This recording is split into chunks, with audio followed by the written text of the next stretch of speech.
ರಾಜಣ್ಣ ಎದಳು. ಭಾರತದ ಸಂವಿಧಾನ ಪ್ರಸ್ತಾವನೆ ಭಾರತದ ಜನಗಳಾದ ನಾವು ಭಾರತವನ್ನು ಒಂದು ಸಾರ್ವಭೌಮ ಸಮಾಜವಾದಿ ಸರ್ವಧರ್ಮ ಸಮಭಾವದ ಪ್ರಜಾಸತ್ತಾತ್ಮಕವಾದ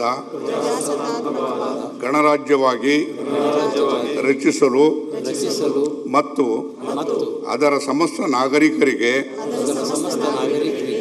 ಸಾಮಾಜಿಕ ಆರ್ಥಿಕ ಮತ್ತು ರಾಜಕೀಯ ನ್ಯಾಯ ವಿಚಾರ ಅಭಿವ್ಯಕ್ತಿ ವಿಶ್ವಾಸ ಧರ್ಮಶ್ರದ್ಧೆ ಮತ್ತು ಉಪಾಸನಾ ಸ್ವಾತಂತ್ರ್ಯ ಸ್ಥಾನಮಾನ ಮತ್ತು ಅವಕಾಶ ಸಮಾನತೆ ದೊರೆಯುವಂತೆ ಮಾಡಲು ಮತ್ತು ವ್ಯಕ್ತಿ ಗೌರವವನ್ನು ರಾಷ್ಟ್ರದ ಏಕತೆಯನ್ನು ಹಾಗೂ ಅಖಂಡತೆಯನ್ನು ಸುನಿಶ್ಚಿತಗೊಳಿಸಿ ಅವರಲ್ಲಿ ಭ್ರಾತೃತ್ವ ಭಾವನೆಯನ್ನು ವೃದ್ಧಿಗೊಳಿಸಲು ಶ್ರದ್ಧಾಪೂರ್ವಕ ಸಂಕಲ್ಪ ಮಾಡಿದವರಾಗಿ ನಮ್ಮ ಸಂವಿಧಾನ ಸಭೆಯಲ್ಲಿ 1949ನೇ ಇಸ್ವಿ ನವೆಂಬರ್ ತಿಂಗಳ 26ನೇ ತಾರೀಕಿನಾದ ಈ ದಿವಸ ಈ ಮೂಲಕ ಈ ಸಂವಿಧಾನವನ್ನು ಅಂಗೀಕರಿಸಿ ಅಧಿನಿಯಮಿಸಿ ಅರ್ಪಿಸಿಕೊಂಡಿದ್ದೇವೆ.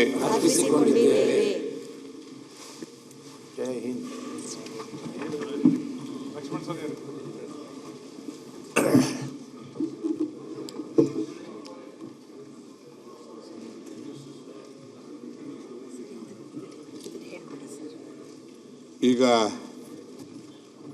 ಸಭಾನಾಯಕರು ಮುಖ್ಯಮಂತ್ರಿಯವರು ನೂತನ ಸಚಿವರನ್ನು ಪರಿಚಯಿಸತಕ್ಕಂಥ ಕಾರ್ಯಕ್ರಮ.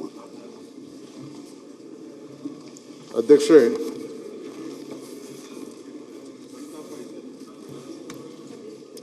ಅಲ್ಲ ನೀವು ಆಮೇಲೆ ಮಾಡಿ ಅಂದ್ರೆ ಆಮೇಲೆ ಮಾಡ್ತೀವಿ. ಸಂತಾಪ ಮಾಡೋದು ಒಳ್ಳೇದು ಫಸ್ಟು.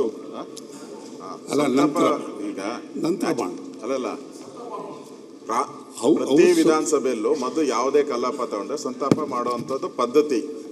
ಹೊಸ ಪದ್ಧತಿಗೆ ಇದು ಅಲ್ಲಲ್ಲ, ಅದಕ್ಕೆ ಅವಕಾಶ ಇದೆಯಲ್ಲ ಆಮೇಲೆ ಇರ್ಲಿ ಬಿಡಿ ಅಧ್ಯಕ್ಷರೇ. ಅಲ್ಲ, ಸಂತಾಪ ಆದಮೇಲೆ ಅಧ್ಯಕ್ಷ ಸಭೆ ಅಡ್ಜರ್ನ್ ಈಗ ಹೊಸದಾಗಿ ಅಲ್ಲ ಒಂದೇ ನಿಮಿಷ ಅಧ್ಯಕ್ಷರೇ,